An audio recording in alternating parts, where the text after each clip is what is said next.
Hi, everyone. Welcome to Long Game, a heated rivalry podcast.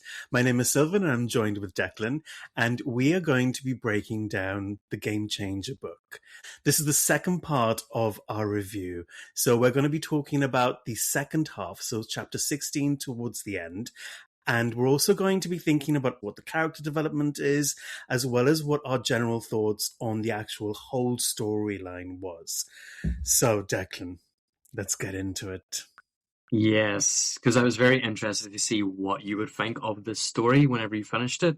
Because up until we obviously did part one and we discussed those chapters, but from this point onwards, this is like your main conflict. This is when the couple are getting tested, where all of these sort of more interesting events within the book begin to happen. So I'm just going to ask you, what's your general thoughts now of this book now that you've finished it? Yeah. So now that I finished the whole book, I think it's an okay book. I don't think it was the best book I've read in the genre. Certainly not the worst either. I think it was sort of like a mid-level book for me.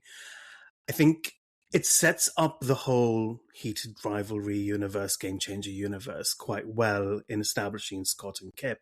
So I understand the premise for it and I understand the need for it. I like Scott and Kip, but for me, the writing was a bit monotonous. Yeah, I would agree with that description. I think too much time in this book is spent with these two just having sex all the time. And as a result of that, it begins to drag. And there is this sort of brewing conflict, which is sort of always sitting in the background and it's always in Kip's sort of POV. And he never addresses it until he finally does. Which I understand, setting things up to get that sort of cathartic moment of like explosion of emotion, but I feel like this is just dragged out a bit too much. And this book does seem to have sort of pacing issues in that regard. I'm so glad you mentioned that because literally, and I annotate in the margins for book club. So on page 323, I've literally written, I'm bored of the sex scenes now. Yeah. Yeah. They felt repetitive, but also they didn't drive the story forward.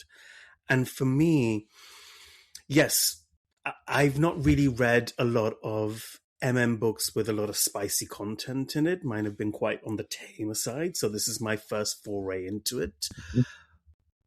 But if I'm bored of the sex, like, that's saying something. Yeah, it's not a good sign. It usually means that you've overused it and you are no longer building it up to get that sort of moment of satisfaction, literally and figuratively. But I think that's a result of Rachel Reed being an inexperienced writer at this moment in time of her career anyway. Like I did say in part one as well, that you need to use your sex scenes sparingly when writing romance, because if you just flood your book with it, it does become quite monotonous and it can ruin your pacing entirely. And it always needs to sort of have a purpose. It needs to be doing something for the story, because if it's not, then it's just superfluous content. It's just fat that needs to be trimmed. And I do feel that in this book, and it does impact your enjoyment of it, I think. I think it's unavoidable.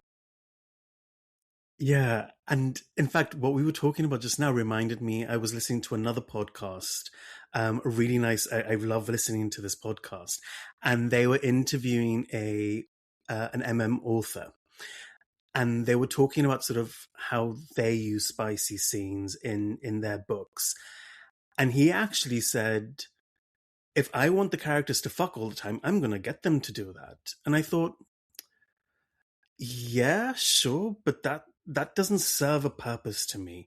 And I don't know, there was something about what they said that just didn't sit well with me. And maybe I'm more prudish than I thought I was. I thought I was, good Lord, I did not think I was this prudish at all. But I'm not sure I agree with that. I'm not sure I agree with just putting sex scenes for the Mm. sake of putting sex scenes in. Yeah, because then what you're doing is basically reading fan fiction about whatever topic you're talking about. Um, Listen, it's a fun aspect of books, and obviously it's a big draw of modern romance books, especially. But if it's not tied to the character or the story, and if it's not like sort of enveloped in meaning, then it's not satisfying. And if it's not satisfying, what's it doing in the book? It's just I'm just a big fan of using it sparingly. Like you can have books that have lots of sex in it, but if it's emotionally tied into the characters and to the stories, or if it's centered around the very themes of the book, then it can be a very important element, and you can have a lot of sex in it as a result of that. But it needs to be balanced out by the emotional weight that is giving to the story and to the characters and their sort of relationship developing.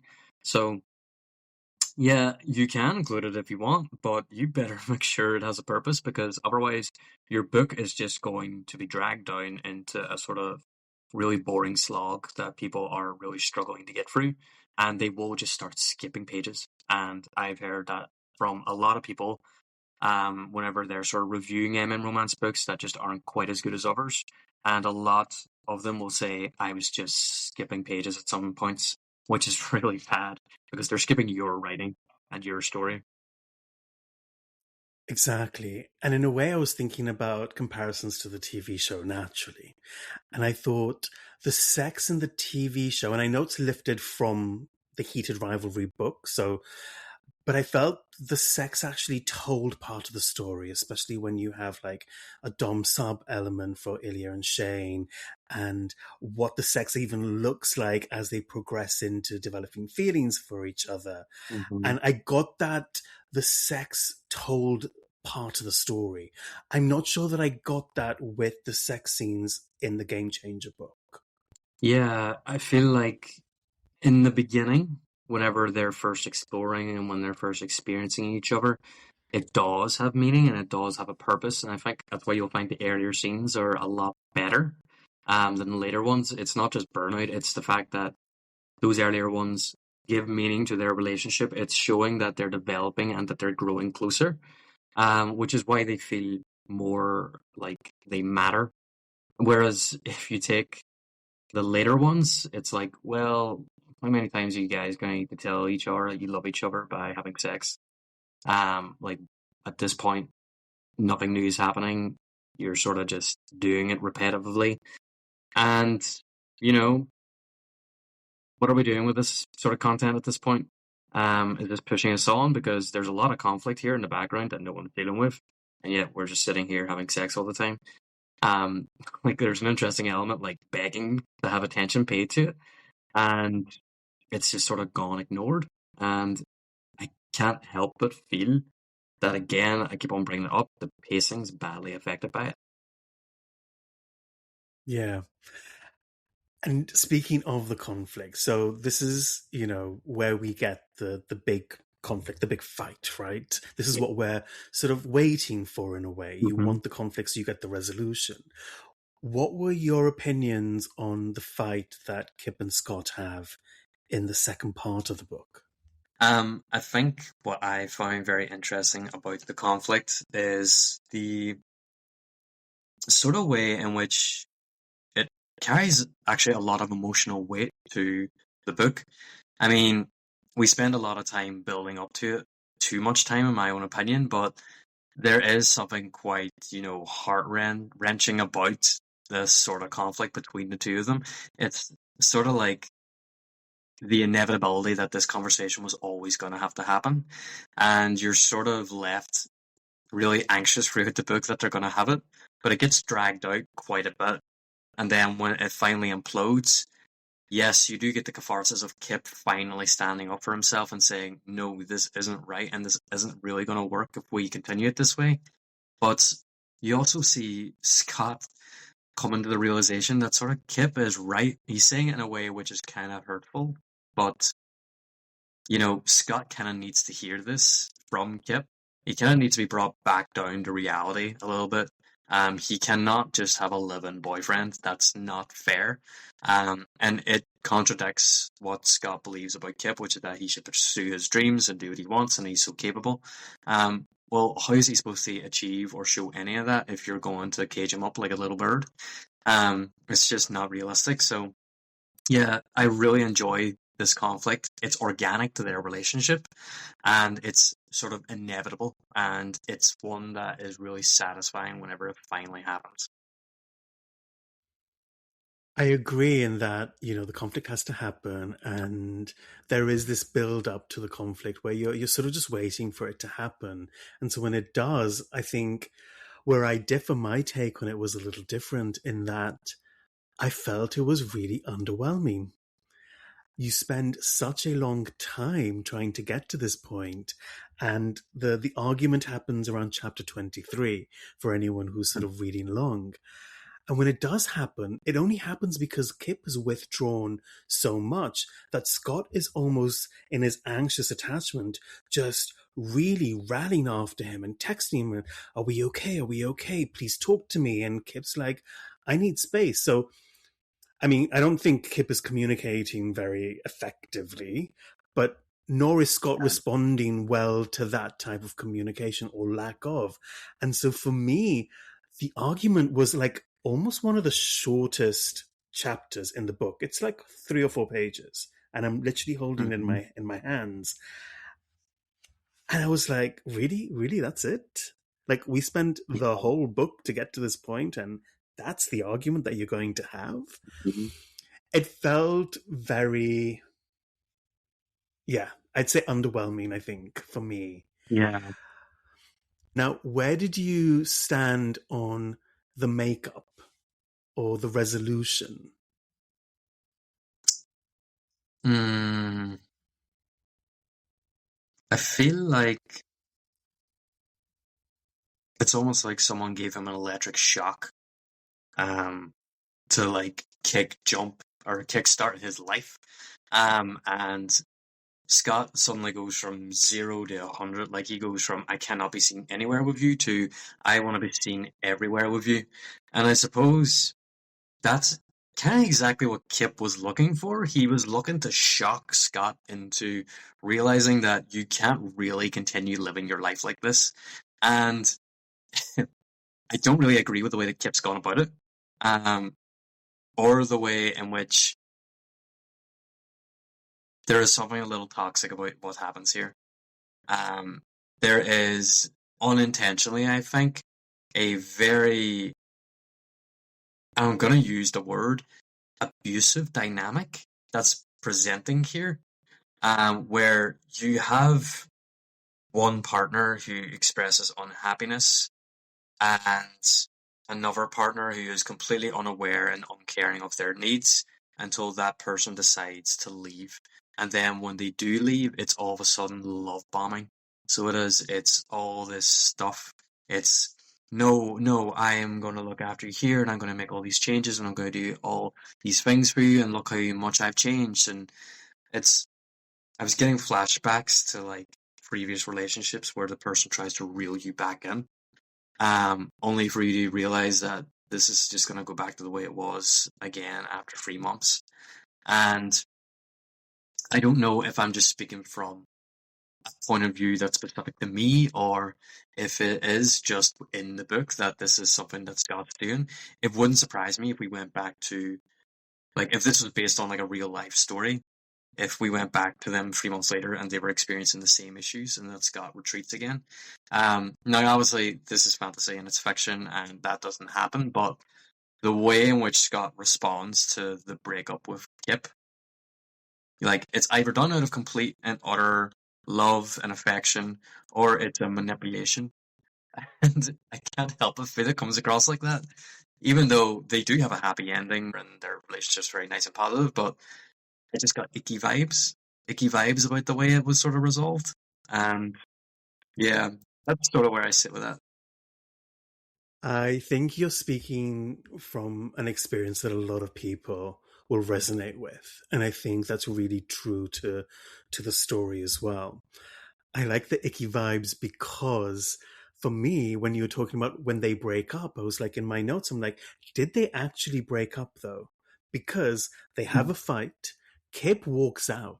And I know I'm looking for a we're broken up moment or for that to be communicated because it isn't communicated.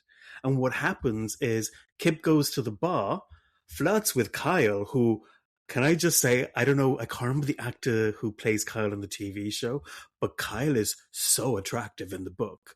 Like, he goes to Yeah. Columbia, he's smart. And in a way, Kyle is the one who points out to Kip, wait, you had your first argument and you walked out? And so for me, I'm thinking, did they even break up? They had an argument. They didn't break up, really. Like, this is bringing back the whole, Ross and Rachel, we were on a break thing from Friends again. And maybe I'm traumatized from that episode. But what happens later is actually Kyle and Kip kiss. Mhm. Yeah. Where is that memory in the resolution? Nobody goes up to Scott and says, hey, by the way, Kip kissed Kyle, or the other way around, Kyle really kisses Kip. Not, it wasn't mutual, of course, but still, they kissed. So this is where I am feeling really torn about the whole argument. Were they broken up? And then the resolution feels really uncontained in a way, because what actually happens for me in the book is they say, I can't live without you. Yeah, same. Let's deal with this later. And it's like, wait, hang on a minute. So your resolution is let's deal with this later? Yeah. Which speaks a lot to what I was saying about like toxic relationships. That's a better word than abusive. Toxic relationship where you break up over a problem, you love bomb each other, or one love bombs the other, and then you pull it back again, and you just repeat the cycle over and over and over again. I can't help but feel that that's the destiny of this relationship until obviously Scott makes the public declaration of his love in front of everybody. But so many of the ways in which the two of them are dealing with this conflict are just really wrong. Kip is not being direct, he's not communicating, and as a result of that, things get confused and Scott doesn't understand. Scott needs to like wake up and smell the flowers. Like, you cannot just abandon your partner for months at a time, or well, days at a time, weeks at a time, neglect them in pursuit of your career. Like, you're either committed to someone or you're not. You bring them along on the journey or you don't. And it's no wonder that Kip feels so left behind. He feels so lost, and he feels like he's just this plaything that is just there to make Scott happy rather than to pursue happiness as a couple. And I can understand him being like that. And I also understand that Kip's quite young. And so he's not always going to sort of process things in a mature way. Like, a more mature person would have just contacted Scott and says, listen, this is not working for me. I cannot just be someone who stays at home waiting for you to get back. You are distant. You're not paying any attention to me. And if you want to make a relationship work, you need to put the effort in. And yeah, he doesn't communicate that in an effective way. So what you end up with is this sort of blow up where their relationship is just sort of tossed in the trash can very fast. And Kip decides that the mature thing to do then is go and flirt with another guy. He doesn't mean to kiss Kyle, but he sort of does let it happen as well. And the whole thing is just, ugh.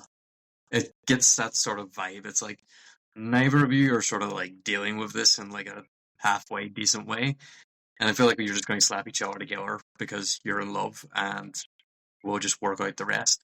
Which, again, like you said, that's not resolving the problem. Like, yeah, I don't know. So my question is then, did Kip cheat on Scott? Oh, Because no one's talking about it in the book, and no one's talking about it online. I've not seen any discourse about this, which is why it shocked me when I read it in the book. And I get that it's probably like a peck or whatever, and different people have different, barometers of whether that's cheating or not, and some people have a high barometer and lower, and that's fine. There's no judgment in that, but no one's talking about if Kip cheated on Scott because they're so in love and they make such a lovely couple, and they absolutely do. But how honest is this to have a resolution and have that lingering? I think that there is a reason why this isn't in the show. And I think it's because, yes, he cheated. He he cheated on his boyfriend. He literally put himself in a position where he was flirting with another guy. He didn't pull away. He didn't move away. He just let it happen. And knowing that he deliberately put himself in that position, there's only so much, grace you can extend, Kip, in that situation. Um, I don't have arguments with my partner and then decide to go out to a gay bar, flirt with the bartender, and then let him kiss me. That is cheating. And I think it's another element of why people don't quite like this couple as much as the other ones in this series. Because they're very messy and not in like a fun, literary way where, oh my God, they're just so messy for each other and it's just great and they're so in love and whatever. A lot of people will refuse to read an MM romance where there's cheating, which is so funny because like you can read dark romance where basically the person is a stalker. They have like BDSM vibes going on. It's mental. There's lots of crazy, very dark content, and everyone will be perfectly fine with it. But if you put cheating in one of these books, people will go crazy. Like, I hated it. I didn't like that. I can't believe he did that. He betrayed the love. Because you're not trying to ultimately get a story that leaves you dissatisfied or despondent about love. You're trying to get the opposite. And so this will definitely rub people up the wrong way. And it's also not a good reflection of Kip's character. It doesn't feel like something Kip would do. And so there's like an incongruence there as well. I think that whole thing is just something that should have been cut out of the drafts. Should not have been a thing because it doesn't work in a story in a story that's trying to keep it as simple as this. Yeah, I agree. I agree that the writing in this doesn't seem up to par in that they use the kiss as a realization, oh, I want to be with Scott kind of thing. And so for me it feels quite lazy in a way. That's a lazy way to resolve conflict, to get a realization. But also one thing you said there was Kip lets it happen. Now, and it is unlike Kip, I agree. But what's not unlike Kip is that Kip lets everything happen to him. Good Lord. I mean, he becomes basically a trad wife for Scott. Scott, that's what Scott wants anyway. Kip is Mhm. more than happy to sort of think, well, what if I just stayed at home? What if I let him pay for stuff? What if, and ultimately Kip doesn't go along with that, but Kip just is very passive in that way, and not in a sexual way, but in a he allows things to happen to him. There's no agency sometimes. And I think that's what irritates me about Kip. And that's what irritates me about Kip allowing someone else to kiss him. Yes, and you hit the nail on the head of why I gave this book a low rating when I first read it. Kip is a passive character. Everything happens to him, and he is not active about anything in his life, even his own education. It's not him that's pushing himself to better himself, it's his friends and his family.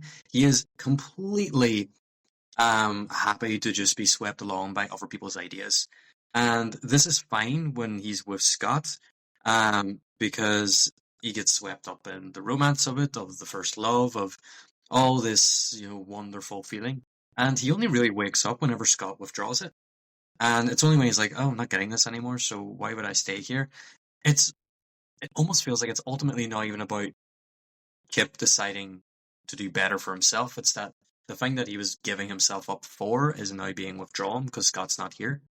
So it's not a great reflection on him as a character, you could say. But yeah, I definitely take your point. I think you've hit something there that I hit upon in my first read of this, which is that Kip is far too passive as a protagonist, and he doesn't feel like he has his own sort of agency in the story. He just sort of goes along with whatever characters want for him. Exactly. And in a way, the comparison to Elena moving to the West Coast. Even Maria moves on from Straw and Berry. She goes to Starbucks. Like, it's that comparison that almost feels like it compels Kip, like, wait, everyone's moving on with their lives. What have I been doing? I've just been fucking Scott Hunter for the past 3 or 4 weeks. Yeah, there is a real lack of motivation for Kip that is bothering it because all these people, like you said, like you can't help but compare him because Rachel Reed has made it very clear that these are his peers. He is you know he is in their social circle. They're achieving all these things, and literally Scott, his partner, his counterpart, is literally winning. He's on a winning streak. Like he is achieving his dreams. He's going to reach his goal. He's going to win the cup. And Scott Kip is just sort of sitting at home, twiddling his thumbs, doing nothing but waiting on an interview result to come back for like 90% of the book. That's not interesting. That's boring. And it's not, again, good for pacing. So I feel like this book is relatively short, but it feels longer than it actually is because there's just not enough happening. And I noticed it more prevalently now in this reread because I've read the other books and the pacing is much better in those, and the characters are doing much more and dealing with a lot more, and they're more layered and more complex, which is obviously makes sense. This book came before all of them. Rachel Reed has progressed as a writer, but I cannot help but go back and think, oh, this book is just, yeah, there are better decisions to be made here. I completely agree. And in a way, I think where it does get better is where, you have the chapters where Scott comes out to his teammates. And then you have Scott going to Kip's house and they end up having dinner. And those chapters very much mirror. Now, bear in mind, I've not read the Heated Rivalry book, so I don't know if that actually happens in the book or not, but it definitely happens in the TV show. But where Scott goes to Kip's house and has dinner with them very much mirrored that season 6 episode with Ilya and Shane. Mm-hmm. Yeah, and I actually enjoyed those elements of the book quite a lot. I like when Scott finally starts to make moves and that he is just sort of thrown caution to the wind at this point. He almost lost this man. He's not taking this chance again. He is going to fully commit himself. He's going to build himself up to coming out publicly. But in the meantime, he's going to do it in lots of these little ways that matter very deeply to Kip. And I think him showing up at the dinner as well was such a sweet moment. And for him to sort of take the lead in how they identify, like, oh, I'm his boyfriend. Like, he doesn't need Kip to sort of, weed it out of him to give him the little bit. He just offers it all. And he's like, yeah, I'm with him. I'm with your son. It's great. And that's cathartic. That's real feel good stuff. So it is. And I really like that element of it. And it makes me really enjoy Scott's character. Because it just feels like he just needed the push.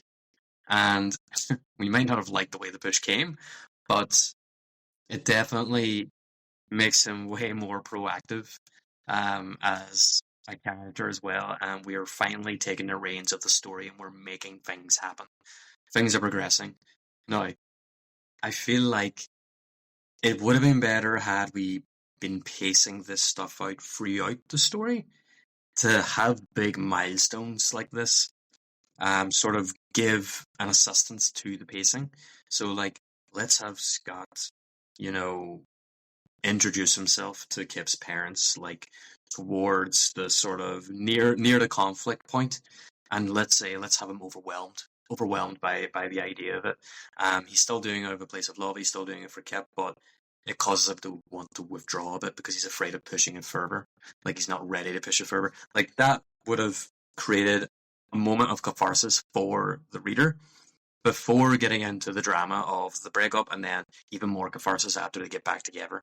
So, yeah, just a little opinion of mine.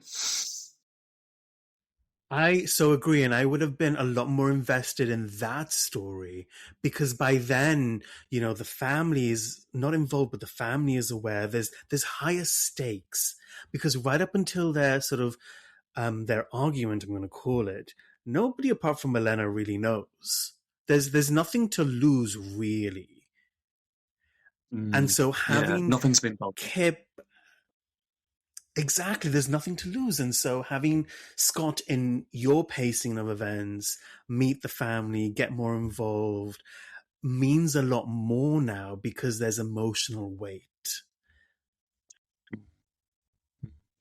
Yeah, and like I need to preface, I'm not a writer. It's very easy to look from the outside and give your opinion on someone else's art, which is why I always give sort of props to writers, particularly newer ones, and just make it clear that, you know, anything that they have written is better than anything I have because I've written nothing. So while I am giving opinions that um, mean that I don't necessarily enjoy everything about a book or a piece of content that I'm consuming, um, you know, I do still, you know, have a lot of, respect for writers and what they're doing. I just need to make that clear because I'm aware that I think the general consensus for me and you is that we didn't really enjoy this book all that much. We liked a lot of elements of it, but we weren't really in love with it. And I almost feel like we should have had this disclaimer at the top of the episode before we started bashing this book. But you're right. There is a lot to be said about writing a book rather than critiquing a book. But one of the things I wanted to ask about, and one of the themes that comes up in this book, is that Scott is very much coming out for Kip. And I think that's where my grievances also lie, in that for me, I've always believed that you don't come out for somebody else, you come out for yourself. Because at the end of the day, you are your own person. And as good intentions as somebody else might have, you don't know if they're going to stay. And so you need to be okay in yourself to come out for that reason alone rather than for somebody else. And I wondered what your thoughts on that were. I would tend to agree with you. Um, I do think that it's very important that you do these things in your life for the right reasons. Whenever you're ready and when you're equipped to deal with it. Sometimes things can be like catalysts for wanting to come out. Such as maybe meeting the right person is a big one. Um, and in a lot of cases, it is about just getting new perspective on your life. Like, what do you want your life to be? It can be something much more wonderful than what it currently is, and you know, spending time with someone that you're romantically involved in a way that becomes meaningful can make you reconsider, you know, what you're willing to risk. Um, Now, in terms of pressuring someone to come out whenever you're in a sort of like secret relationship, that I definitely don't agree with. Um, Especially if that person's life would massively suffer as a consequence of it. At that point, you know, you need to prepare for that. Like, you need to be ready for that. You need to feel secure in yourself to make a decision like that. And so, while I do think that people should come out for themselves, I think sometimes when you get into a relationship with somebody like this, it can give you a new perspective on your life that makes you want to come out, not just for them, but for you too, so that you can try at finding love in a meaningful way that doesn't need to be kept in the shadows. It can be in the sunlight. Yeah, I can see your perspective and I see where you're coming from. I think I'm just chronically single and I do things way too independently, so there is no way I would have come out for another man, honestly. But I can see your point and I don't want it to feel judgmental Mhm. to other people who might have come out for the same reasons Scott did. So yeah, I backtrack a little bit. Yeah, Fair I mean, enough. everybody is unique in a sense. Like, your personality will very much dictate what sort of pushes you to want to come out. So it's a very unique experience to everybody, I think, and I don't think anyone ever does it the one same way. Like mine was funny, um, and I was welcomed with open arms, and that was great. But a lot of people will have a completely different experience and different families and stuff. So when you think about a person's sort of past and how they've been molded by their experiences, then I suppose there's no real right answer for anybody. It's just whatever happens to suit your circumstances and your own personality. Yeah, that's interesting though. Yeah, and we definitely speak about sort of coming out a little bit more in one of our previous episodes. So do check that out because we go into a whole deep dive into that. I think it's where we talk about the TV show episode 6, part 3. Now, coming back to Game Changer, I think what really redeemed the whole story for me was the epilogue. For me, the epilogue really saved the whole story and left me sort of kicking my feet under the table. It gave me those kinds of like giggly kind of vibes. And you see here Scott and Kip and his teammates at the gay club. And Scott is finally able just to dance with Kip openly, freely, without prejudice, and in a safe space. And this is why we've talked about, gay bars and gay clubs being safe spaces. And this is exactly the reason why. So for me, this epilogue really just saved it. What were your thoughts on having Ilya come back into the epilogue? Well, it's obvious that this is setting him up as the sort of next character study for this. He's obviously going to be in one of the next books, and it drops that little hint, that little idea that, wait a minute, what are you doing here? And it's very tongue in cheek. I like that element of it. I actually really, really, really like book Ilya. And the more I like reread over what I've sort of read before, I just grow to like his character even more. And I like that this is such a very cute moment because Ilya tends to pop in and out of these stories quite often. And he's always there for like a little cameo. And so I like that this is his sort of first one, and the first one is a hint at the fact that he himself might be something not always straight. So I think it's a great setup. It is a really nice introduction to who the next couple is going to be. And yeah, I just thought it was a nice little cameo, and it's a start of sort of like a trend of him sort of appearing in and out of people's stories throughout the series. That's interesting. So I'm looking forward to seeing how he pops up in everyone else's story then. So my question to you is, when we were talking about the physical differences between some of the characters in the book and the TV show, I wanted to ask if you could recast the TV show according to the book characteristics, who would you have casted for these characters? Not that we don't love Okay, Francois yeah. and Robbie. We love them. Let me just preface that. So we're looking for a very good looking, tall, muscular, blonde guy for Scott, who's relatively young.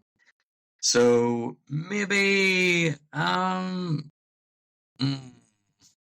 oh no, this is hard. This is a difficult question. um, I think Kip could be like, who's the guy who plays Hannah Montana's boyfriend towards the end of the series, and he has brown hair. I think his name's like Riley or something. I can't remember the actor's name, but he swings into my head for some reason. Anyone who is cultured like I am will know who I'm talking about. Um, and then the blonde guy, um, he would play a good Scott. Nice, kind face, very sweet, um, but also very muscular and handsome. Maybe like young Henry Cavill with his hair dyed blonde. I think that would be a nice one.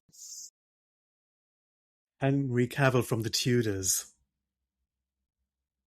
Henry Cavill from the Count of Monte Cristo.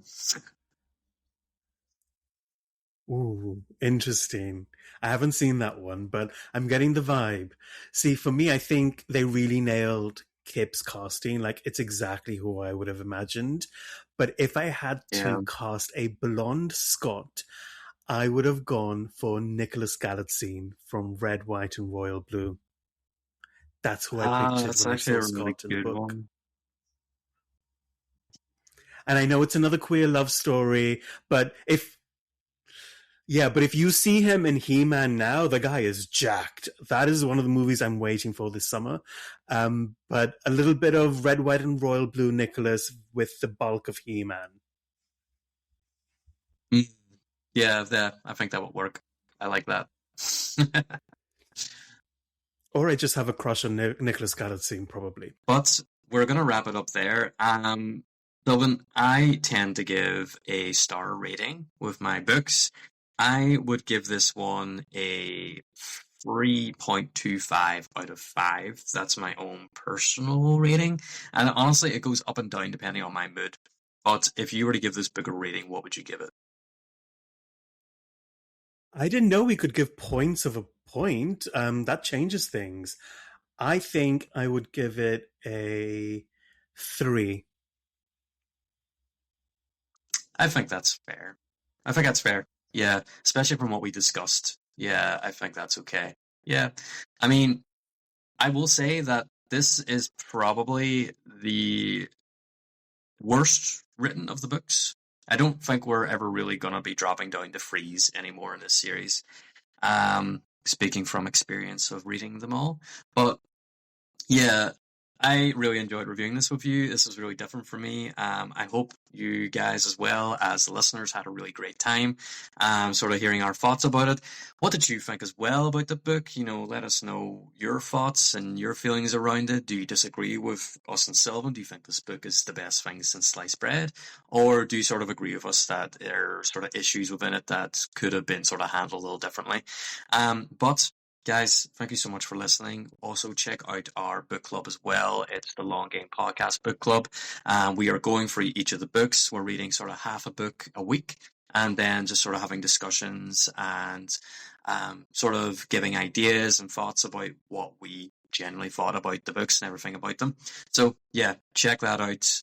Have a look. It's all on Fable. And don't forget to like, share, and subscribe for this video as well. But we'll catch you next time.